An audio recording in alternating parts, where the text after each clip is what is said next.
ബഹുമാനപ്പെട്ട എ.പി. അബ്ദുൽ ഹക്കീം അസ്ഹരി അവർകൾ കഴിഞ്ഞ ദിവസം നമ്മുടെ കേരളത്തിലെ മസ്ജിദുകളിൽ നിന്ന് കേൾക്കുന്ന ബാങ്കിൻ്റെ ശബ്ദം മിതമാക്കണം, ലഘുവാക്കണം എന്നൊക്കെയുള്ളത് ആശയം മുന്നോട്ട് വെക്കുകയുണ്ടായി. പലരും അതിനെ സപ്പോർട്ട് ചെയ്യുന്നുമുണ്ട്, ഞാനും അംഗീകരിക്കുന്നു. ബാങ്കിന് വേണ്ടി മൈക്ക് പോലെയുള്ള വസ്തുക്കൾ ഉപയോഗിക്കേണ്ട ആവശ്യം പോലുമില്ല.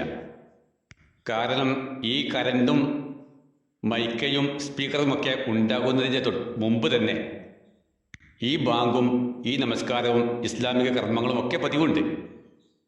അതുകൊണ്ട് തന്നെ മൈക്ക് പാടെ ഒഴിവാക്കണമെന്ന് പറഞ്ഞാലും അതിലൊന്നും വിവാദമില്ല, അല്ലെങ്കിൽ വിവാദമാക്കേണ്ട കാര്യമില്ല. എന്ന് മാത്രമല്ല, ഇക്കാലത്ത് നമസ്കാരത്തിൻ്റെ സമയം മനസ്സിലാക്കാൻ നിരവധി സംവിധാനങ്ങൾ നമുക്കുണ്ട്. നാം നിത്യവും കയ്യിൽ കൊണ്ടു നടക്കുന്ന നമ്മുടെ മൊബൈൽ ഫോൺ തന്നെ അതിന് തികച്ചും മതി. അതുകൊണ്ട് ആ വിഷയം അവിടെ നിൽക്കട്ടെ. എന്നാൽ എ.പി. അബ്ദുൽ ഹക്കീം അസ്ഹരി ഉസ്താദ് ആ മുന്നോട്ട് വച്ച ആ ആശയത്തോട് കൂടി അതിന് ചില അനുബന്ധങ്ങൾ കൂടി അറ്റാച്ച് ചെയ്യാനുണ്ട്. പക്ഷേ ആരാണത് ചെയ്യേണ്ടത്? അതിൻ്റെ വക്താക്കളാരും മുന്നിട്ട് വരുന്നില്ല.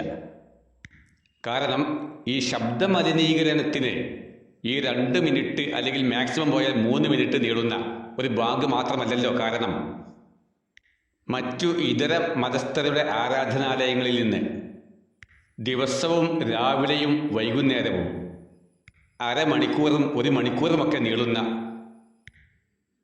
ചില പാട്ടുകൾ, അതുപോലെ പ്രകീർത്തനങ്ങൾ, ചില ശ്ലോകങ്ങൾ ചൊല്ലുന്നത് എന്നിങ്ങനെ നിരവധിയുണ്ട്. പ്രത്യേകിച്ച് ഈ വൈകുന്നേര സമയങ്ങളിലൊക്കെ ഈ 6 മണി മുതൽ 7 മണി വരെയുള്ള സമയത്ത് 1 മണിക്കൂർ നീളുന്ന ഇത്തരം ശ്ലോകം ചൊല്ലൽ, അവിടെയൊന്നും ആരും ഈ ശബ്ദങ്ങൾ മിതമാക്കണമെന്ന് വാദിക്കുന്നില്ല, അങ്ങനെ ആവശ്യപ്പെട്ട് കാണുന്നില്ല. എന്നാൽ അതുകൊണ്ട് പ്രയാസപ്പെടുന്നത് നിരവധി ആളുകളാണ്, പ്രത്യേകിച്ച് വിദ്യാർത്ഥികൾ. സ്കൂൾ വിട്ട് വീട്ടിൽ വന്നാൽ ഇന്ന് നമ്മുടെ വിദ്യാർത്ഥികൾക്ക് നിരവധി ഹോംവർക്ക് ചെയ്യാനുണ്ട്, പലതും പഠിക്കാനുണ്ട്.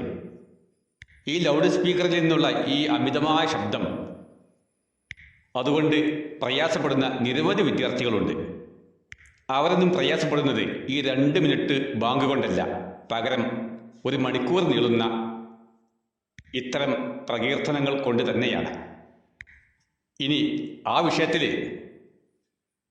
മുസ്ലിങ്ങളും ഒഴിഞ്ഞു മാറുന്നില്ല. ചില മുസ്ലിം പള്ളികളിൽ നിന്ന് വൈകുന്നേരം 7 മണി മുതൽ ഏകദേശം 9 മണി വരെ ഈ റബീഉൽ അവ്വൽ മാസത്തിൽ ലൗഡ് സ്പീക്കർ ഉപയോഗിച്ചുകൊണ്ട് മൗലിദ് പാരായണങ്ങൾ പതിവുണ്ട്. ഇതും ആ ശ്ലോകം ചൊല്ലലിനോട് ചേർത്തി വായിക്കേണ്ടത് തന്നെയാണ്. പക്ഷേ ഇങ്ങനെ ജനങ്ങൾക്ക് അല്ലെങ്കിൽ വിദ്യാർത്ഥികൾക്ക് മറ്റുള്ളവർക്കൊക്കെ പ്രയാസപ്പെടുന്ന ഈ ദീർഘനേരത്തുള്ള ഈ പ്രോഗ്രാമുകളൊന്നും ചർച്ച ചെയ്യാതെ കേവലം 2 മിനിറ്റ് മാത്രം നീളുന്ന ഈ ബാങ്കിനെ സംബന്ധിച്ചാണോ നാം ഇന്ന് ചർച്ച ചെയ്യേണ്ടത്? സത്യത്തിൽ ഈ ശ്ലോകം ചൊല്ലൽ, അതുപോലെ ഈ മൗലിദ് പാരായണങ്ങൾ, ഇതിനൊക്കെ ഈ ലൗഡ് സ്പീക്കർ ഉപയോഗിക്കേണ്ട വല്ല കാര്യവുമുണ്ടോ? പുണ്യത്തിനു വേണ്ടി നാം ചെയ്യുന്ന ഈ സൽക്കർമ്മങ്ങൾ എത്ര പതുക്കെ ചൊല്ലിയാലും, അത് മന്ത്രിച്ചാൽ പോലും ഈ പ്രപഞ്ച സ്രഷ്ടാവായ ദൈവം കേൾക്കും, സ്വീകരിക്കും. പിന്നെ അത്തരം കർമ്മങ്ങൾക്ക് വേണ്ടി എന്തിനാണ് ഈ ഉച്ചഭാഷിണികൾ ഉപയോഗിച്ച് ജനങ്ങളെ ബുദ്ധിമുട്ടിക്കുന്നത്? നാട്ടിലുള്ള അല്ലെങ്കിൽ അമ്പലത്തിൻ്റെയും മസ്ജിദിൻ്റെയും ചുറ്റുഭാഗത്തുള്ള എല്ലാ വീട്ടുകാരും കേൾക്കണം എന്നാണോ ഉദ്ദേശിക്കുന്നത്? സത്യത്തിൽ അതല്ല വേണ്ടത്. ഓരോരുത്തരും സ്വന്തമായി സ്വന്തം വീട്ടിൽ വെച്ച് അതൊക്കെ ജപിക്കുകയാണ്, ചൊല്ലുകയാണ്, ഉരുവിടുകയാണ് വേണ്ടത്. അതുകൊണ്ട് നമുക്ക് ഈ രാവിലെയും വൈകുന്നേരവുമുള്ള ഈ ശ്ലോകം ചൊല്ലലും, അതുപോലെ ഇനി 1 മാസം നീണ്ടു നിൽക്കുന്ന ഈ മൗലിദ് പാരായണവുമൊക്കെ ഒന്ന് ശബ്ദം മിതമാക്കിയിട്ടാണ് നാം ബാങ്കിൻ്റെ ശബ്ദം മിതമാക്കേണ്ടത്. കാരണം 2 മിനിറ്റ് നീളുന്ന ബാങ്ക് കൊണ്ട് ഒരാളും തന്നെ ബുദ്ധിമുട്ടുകയില്ല.